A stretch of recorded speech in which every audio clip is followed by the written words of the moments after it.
е другата държава. Има 6 метра урано и бранувано с трактори. И лисица да стъпи се вижда. Тук е България, тук има урано 3 метра и бранувано. Пак урано и бранувано. Тук е така нареченият клон с тока. Той си върви според възможностите, може да има стадион, населено място, по-навътре, по-навънка.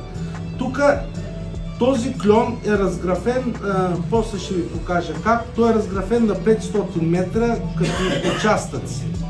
Върви ток слаб, който и да мине. Лисица, куче, клиган, сърна и човек и тревичка да даде контакт. И не се спи денонощно там. Не можеш да се наспиш, не можеш да се обръснеш, ходиш като бродяга, като някакъв наркоман, от безсъние. Даже съм се смял, дето в казармът някой марширували и какво прави там още? Отиват под строй да се хранят. Няма такова нещо, ние не можем да се видим. Така, и когато ето другото. Пак 6 метра урано и бранувано. Към България урано и бранувано, клона. Той е пътечката на граничара да проверява клона. Тук. Между той 50 санта са 60. Той е 6 метра. Тук е 60 метра. И когато се задейства клона от тревичка, търчиме. Или на близките участъци бягаме. Денонощно. Няма лято, зима, есен, там и 8 марта. Тъй. Тук едните отиват на клона, а другите покриваме границата през деня на около 200-250 метра един от друг. А през нощта на около 100. През нощта гледаш с ушите си, защото не виждаш, защото тъмно, предполагаш нещо. Това разстояние от клона до това е много важно, да може да изпреварим този, който е решил да избяга, защото човека не иска да живее тук. Той е много лош човек, не ще да и ни на сила го кажем, тук е така. Да. Така. И последно, заставата винаги е в средата. Заставата е винаги в средата, показвам образно. Ето е заставата. Участъците, които има клон, са 5 км надясно и 5 км наляво. Тези участъци са наляво, първи, втори, трети, така през 500 метра до 10. И тук е 10. И като запищита с мрежа, ние бягаме като тези олимпийски надежди, дето едат чоколад и такова. Първите 4 участъка на бегом. През нощ, сняг, такова и така. И покриваме границата тук. А далечните участъци с ласка, като прикриващи, пък на мрежата ходеха клонист, кучкар и някой от командния състав. Клонист, момче, войник, граничар, който отговаря за там за токсите. И кучкар с куче, което иска да тълхапя. Имаше 2 села зад мрежата.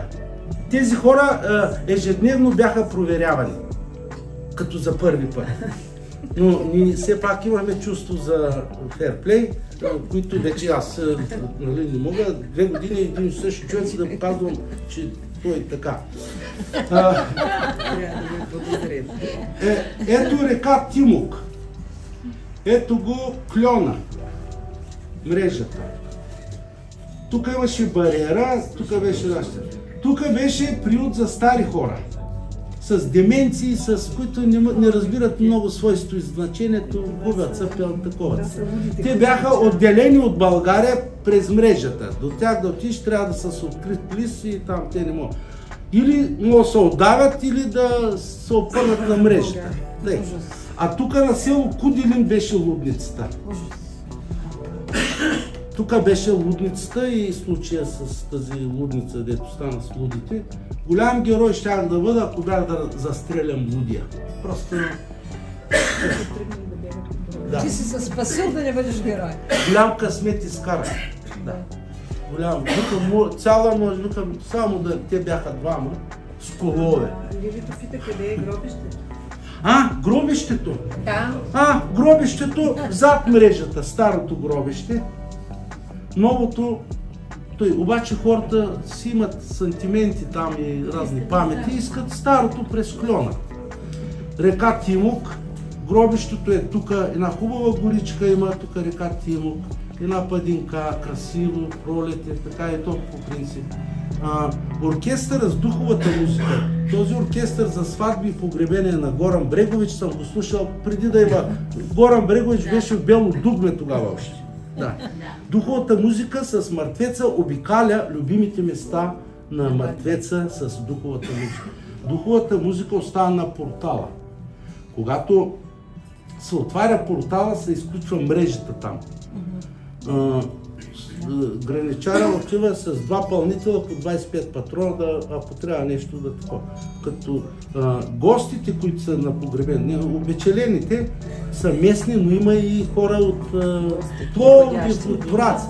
И трябва да ги провериш там и ковчега трябва да провериш. Какво правиш ти? И трябва да има фейрплей, той командира, знаеш ли, че имаше недоносници, има хората, местните веднага казват кой е станал. И към момчето се държа добре, помогнахме му, нали такива. Иначе мога да кажа, горе ръцете, я да видя аз мъртвеца, дай да видя документите, тук и така.